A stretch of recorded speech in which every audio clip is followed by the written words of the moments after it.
Pemirsa, kebakaran hebat melanda kawasan padat penduduk di kawasan Kramat Jati, Jakarta Timur dini hari tadi. Kobaran api begitu cepat membesar dan membakar sejumlah rumah yang berada di kawasan padat penduduk Kecamatan Kramat Jati, Jakarta Timur pada Jumat dini hari. Petugas suku dinas penanggulangan kebakaran dan penyelamatan wilayah Jakarta Timur yang berada di lokasi dengan cepat untuk melokalisir api agar tidak terjadi perambatan yang lebih meluas. Sementara sejumlah warga juga nampak bahu-membahu mencoba memadamkan api dengan alat seadanya untuk membantu proses pemadaman. Menurut petugas damkar, setidaknya ada 5 rumah terbakar dalam peristiwa kebakaran ini. Namun, belum diketahui secara pasti apa penyebab dari kebakaran tersebut. Diduga api muncul dari korsleting listrik pada salah satu rumah.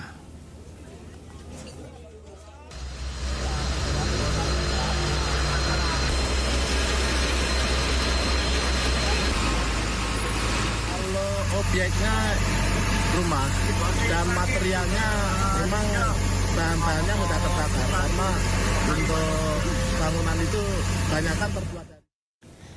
Aksi tawuran kelompok remaja digagalkan polisi di kawasan Gang Manggis Sawangan, Kota Depok. Belasan senjata tajam pun dari berbagai jenis yang akan digunakan dalam aksi tawuran tersebut turut disita. Iya, sekarang. Langsung sekarang 58 menit. Tim patroli Perintis Presisi Polres Metro Depok menggagalkan aksi tawuran yang akan dilakukan sejumlah remaja yang menamakan dirinya geng Bojong Boring. 11 remaja diamankan di sebuah rumah atau base camp tempat mereka melakukan persiapan tawuran. Saat dilakukan penggeledahan, ditemukan 11 senjata tajam berjenis celurit yang disembunyikan di bawah kasur rumah tersebut. Kawanan remaja diketahui kerap tawuran saat suasana sepi sehingga membuat resah warga sekitar. Menemukan beberapa sekelompok remaja yang sedang duduk-duduk ataupun sedang nongkrong di Gang Manggis di Kedaung ya. Kemudian setelah dihampiri didapati beberapa anggota yang melarikan diri. Kini, ke-11 remaja masih dalam pemeriksaan polisi. Sementara motif para pelaku melakukan tawuran masih dalam investigasi petugas. Dari Depok, Jawa Barat, Yung Rizky, Ayus melaporkan. Pemirsa, bentrok antara oknum keamanan proyek lahan dengan salah seorang warga terjadi di Kabupaten Bogor, Jawa Barat. Aksi baku hantam sempat direkam kamera warga hingga viral di media sosial.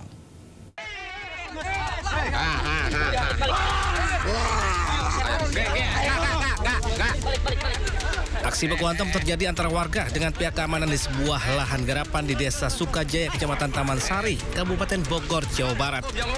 Meski sempat dilerai, kedua pihak terus saling serang hingga terjadi aksi pengeroyokan. Video yang sempat direkam warga pun viral di media sosial. Aksi baku hantam baru meredah usai petugas dari TNI dan Polri tiba di lokasi. Diketahui kejadian bermula saat seorang warga mencabut kunci alat berat yang hendak menggarap lahan. Merasa tak terima, pihak keamanan tersulut emosi hingga berujung pengeroyokan. Dia datang ke alat berat dan mengambil kuncinya. Kunci, nah sesudah itu sama anak-anak kan dikejar. Pas ketika dikejar, ya adalah perlawanan sama dia. Nah langsung dia, kalau nggak salah di videonya juga itu jelas. Ketika dia diamankan sama anak-anak, Mahdi itu memukul tim kami. Saya ngacu ke ini dong, hasil mediasi, tidak ada pembegoan lah, tidak ada aktivitas. Saya ambil kunci yang bulldozer pertama, saya pegang. Nah, ngelangkah saya lari mau ngambil kunci yang beko, yang lagi ngerusak pohon pisang terus nangka apa. Nah, saya dikejar Pak, saya didorong-dorong. Akibat kejadian seorang warga mengalami luka akibat pemukulan. Untuk kasus, kedua belah pihak pun saling melaporkan peristiwa ke pihak kepolisian. Dari Bogor, Jawa Barat, Wildan Hidayat Anyus melaporkan. Pemirsa, staf pidana khusus atau Pitsus Kejaksaan Negeri Simalungun tewas tenggelam saat mengejar kepala desa Banjarhulu terduga kasus korupsi di Sungai Silau, Asahan, Sumatera Utara.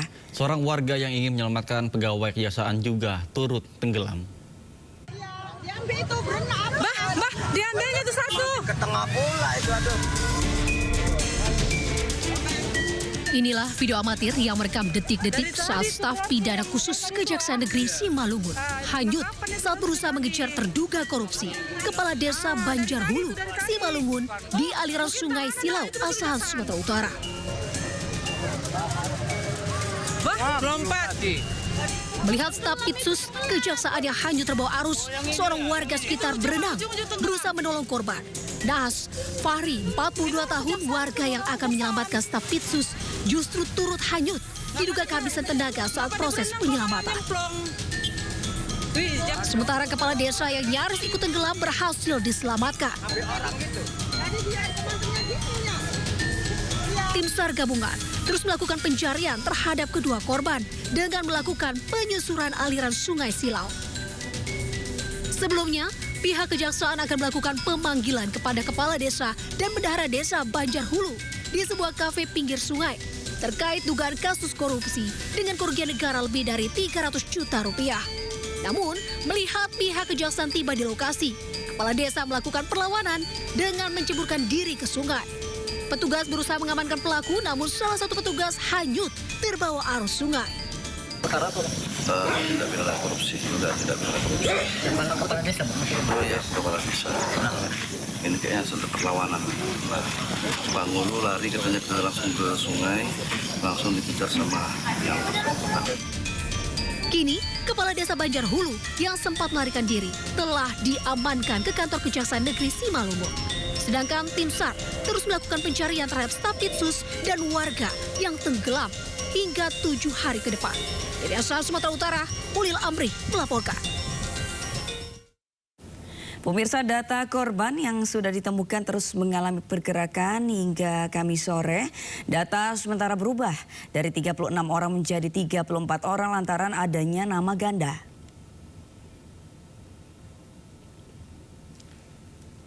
Petugas Basarnas terus melakukan pencarian dan melakukan pendataan korban yang berhasil ditemukan. Hingga Kamis sore, berdasarkan pendataan ulang, jumlah korban yang sudah ditemukan sebanyak 34 orang dengan rincian 28 korban selamat, 6 meninggal dunia. Sebelumnya dari data sementara, petugas menemukan 36 orang dan berubah menjadi 34. Adanya lantaran ada nama yang ganda. Bahkan hingga saat ini jumlah korban yang belum ditemukan masih dilakukan pendataan di Basarnas Surabaya.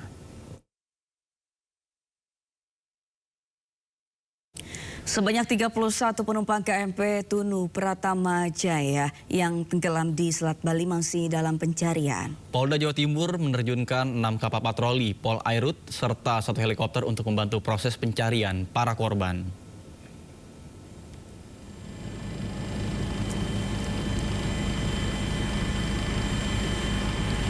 Saat Polairut Polresta Banyuwangi dan 35 personel Polda Jatim masih terus melakukan pencarian para korban, helikopter milik Polda Jatim pun diterjunkan untuk mempermudah melihat jangkauan sejauh sekitar lokasi tenggelamnya kapal.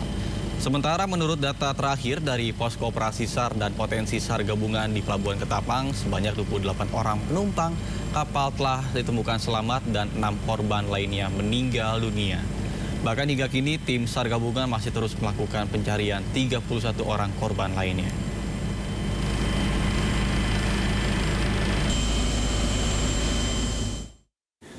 Kepala Badan Nasional Pencarian dan Penyelamatan atau Basarnas Marsikal Nadia TNI Muhammad Syafi'i mengungkapkan tim SAR gabungan menghadapi gelombang laut setinggi 2 hingga 2,5 meter disertai angin kencang dalam operasi pencarian korban tenggelamnya KMP Tunu Pratama Jaya di Selat Bali. Operasi SAR yang dipimpin secara langsung oleh SAR Mission Coordinator memastikan seluruh unsur di laut dan udara bergerak dengan cepat.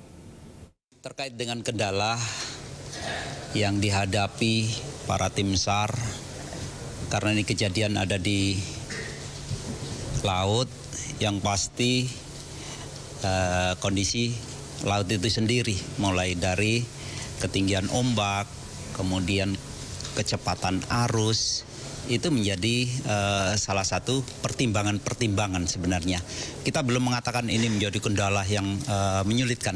Yang pasti karena kejadian itu ada di waktu yang tengah malam, kemudian pada saat distress itu disampaikan, Jadi distress disampaikan itu informasi yang diperoleh bahwa kondisi kapal sudah dalam kondisi tenggelam.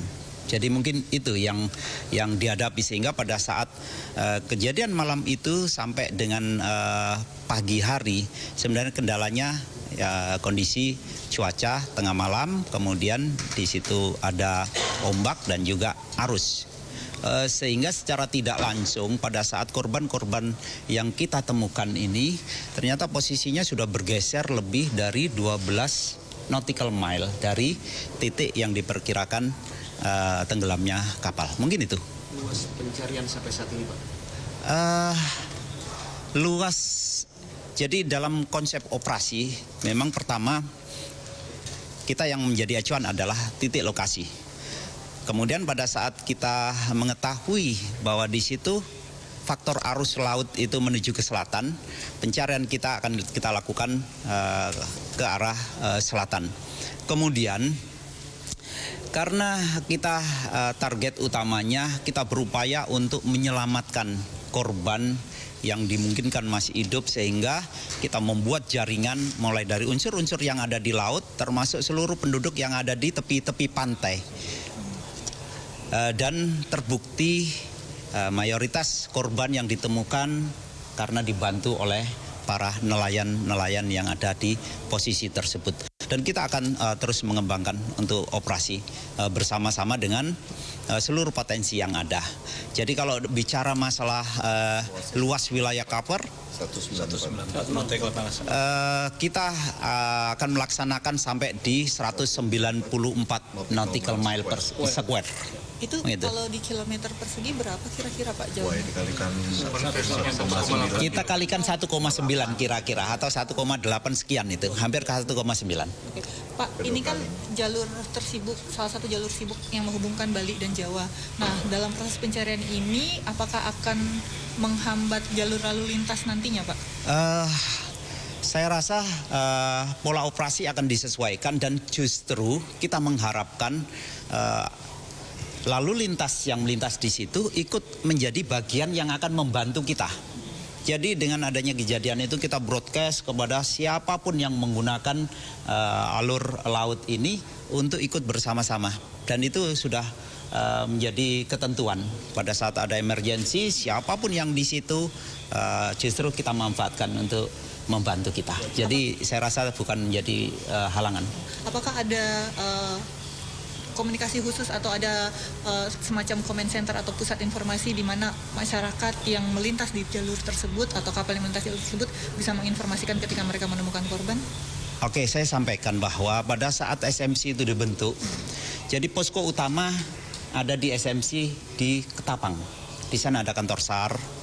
Kemudian begitu juga yang ada di Gilimanuk, di sana juga ada SMC yang di Gilimanuk itu juga kita operasikan. Jadi terkait dengan proses operasi pencarian ini, dua posko utama ini yang akan kita aktifkan. Jadi mungkin seperti itu. Dan untuk mengetahui update terkini terkait dengan evakuasi KMP Tunu Pratama Jaya yang tenggelam di perairan Selat Bali, sudah bergabung bersama kami Nanang Sigit, Kepala Kantor SAR Surabaya. Baik, selamat pagi Pak. Bagaimana mungkin terkait dengan update terkini terkait dengan jumlah korban yang berhasil dievakuasi dan berapa yang meninggal pada hari ini totalnya? Baik, untuk update